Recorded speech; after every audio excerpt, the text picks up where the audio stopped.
Hello বন্ধুরা, সবাই কেমন আছেন? আশা করি ভালো আছেন, ভালো থাকেন, ভালো রাখেন এই প্রার্থনা। আজকে একটা গুরুত্বপূর্ণ বিষয় শেয়ার করতে চাচ্ছি আপনাদের সাথে। আশা করি ধৈর্য নিয়ে শুনবেন। বিষয়টা হলো জিমেইল অ্যাকাউন্ট হ্যাক। আমরা এই হ্যাকিং এর কথার সাথে অনেকেই পরিচিত, কিন্তু হ্যাকিং জিনিসটা কি এটা আমরা অনেকেই ফিজিক্যালি জানি না। যারা ফিজিক্যালি জানেন তারা এর সীমাহীন দুর্ভোগ এবং এর ক্ষতিকর প্রভাব অবশ্যই হাড়ে হাড়ে টের পাইছেন। সেক্ষেত্রে আপনাদের প্রতি যে মেসেজ সেটা হলো, ডিজিটাল সময়ে মানুষ আমরা অত্যন্ত দুর্বল হয়ে পড়ি শারীরিকভাবে। কারণ আগে ব্যাংক থেকে হয়তো কিছু টাকা উঠায় নিয়ে প্রয়োজনের খাতিরে বা অন্য ব্যাংকে ট্রান্সফারের ক্ষেত্রে আমরা হয়তো সাথে করে নিয়ে যেতে গিয়ে রাস্তায় ছিনতাইকারী বা দুষ্কৃতিকারীর খপ্পরে পড়ার একটা প্রবণতা ছিল। তো সেটা এখন রাস্তাঘাটে এই জিনিসটা কমে গেছে হয়তো বা। এখন যেটা হয়েছে সেটা হলো ভদ্রবেশী ডিজিটাল সন্ত্রাসী, যারা এ বিষয়ে প্রচন্ড জ্ঞানী, এই সমস্ত ব্যক্তিরা ইন্টারনেটে জালের মতো, মাকড়সা জালের মতো ফাঁদ পেতে বসে আছে ফিশিং লিঙ্ক নিয়ে। আপনারা অনেকেই হয়তো ফিশিং লিঙ্ক শব্দটার সাথেও পরিচিত। এটা ফিশিং মানে মাছ ধরার যে একটা টোপ, সেই রকম। দেখেন, তারা একটা চটকদার বিজ্ঞাপন বা বিভিন্ন বিষয় খুব আকর্ষণীয় করে আপনাকে একটা লিঙ্ক পাঠাবে, যে লিঙ্কে ক্লিক করলে আপনি সেগুলো দেখতে পারবেন, অন্য সংবাদ যেভাবে পড়েন সেই রকম মনে করবেন। কিন্তু আসলে সেটা সেই চটকদার কিছু নয়, আপনাকে সমূলে বিনষ্ট করার জন্য এই লিঙ্কটা। সেটা অনেকেরই হোয়াটসঅ্যাপ হ্যাক হয়েছে, বেশি হ্যাক হয়েছে হয়তো ইমো থেকে, বিকাশ, বিভিন্ন কিছু। আপনারা অনেকেই হয়তো বিকাশে প্রতারিত হয়েছেন, এই সংখ্যাটা বেশি। তো এখন জিমেইলে যেটা হচ্ছে, জিমেইলেও কিছু আনওয়ান্টেড জায়গা থেকে মেইল আসতেছে। তা আমরা সাধারণত মেইল গুরুত্বপূর্ণ হিসেবে বিবেচনা করে থাকি। অফিসিয়ালি কাজকর্ম বা ব্যক্তিগত বিভিন্ন বিষয় আদান প্রদানের ক্ষেত্রে জিমেইলটা ব্যবহার হয়ে থাকে। এক্ষেত্রে আপনাদের জন্য যে মেসেজটা, সেটা যদি অপরিচিত কেউ হয়, আপনাকে যদি কেউ ফোন করে না জানায়, আপনার পরিচিত জন, যে আমি জিমেইলে অমুক অ্যাড্রেস থেকে তোমার কাছে বা আপনার কাছে একটা মেইল পাঠাইছি, একটু দেখো এটা।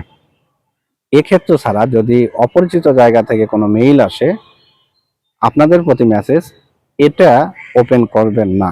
যদি ওপেন করেন, আর যদি সেটা ফিশিং লিঙ্ক সম্বলিত মেইল হয়, তাহলে কিন্তু আপনার সবকিছুই নিয়ন্ত্রণ চলে যাবে তার হাতে।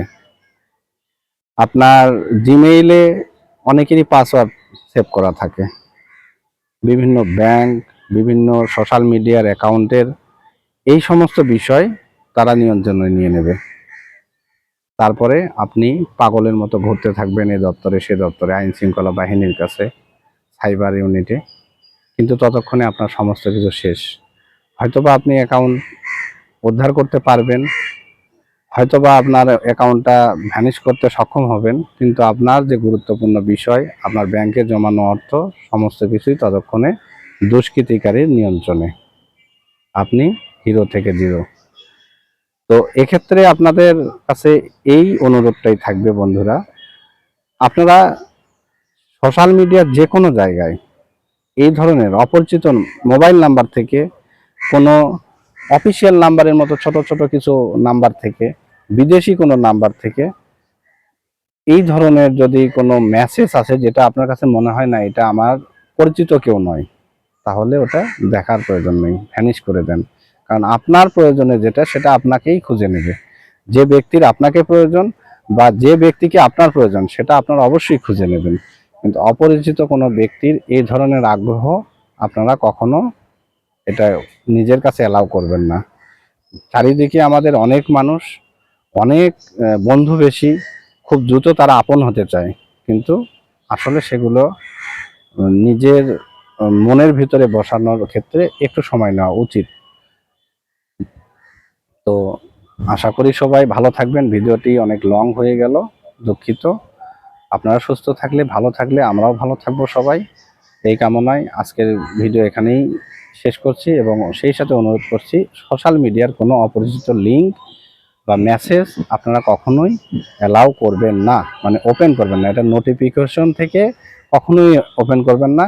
এটা যদি কোনো নোটিফিকেশনে দেখেন একটা লেখা, আপনি ম্যানুয়ালি তখন ঢুকবেন। যদি জিমেইলে হয় ম্যানুয়ালি জিমেইলে ঢুকবেন, হোয়াটসঅ্যাপে হলে ম্যানুয়ালি হোয়াটসঅ্যাপে ঢুকে ওই মেসেজটা ওপেন না করে সেখানে চাপ দিয়ে ধরে ডিলিট অপশনে গিয়ে ডিলিট করবেন।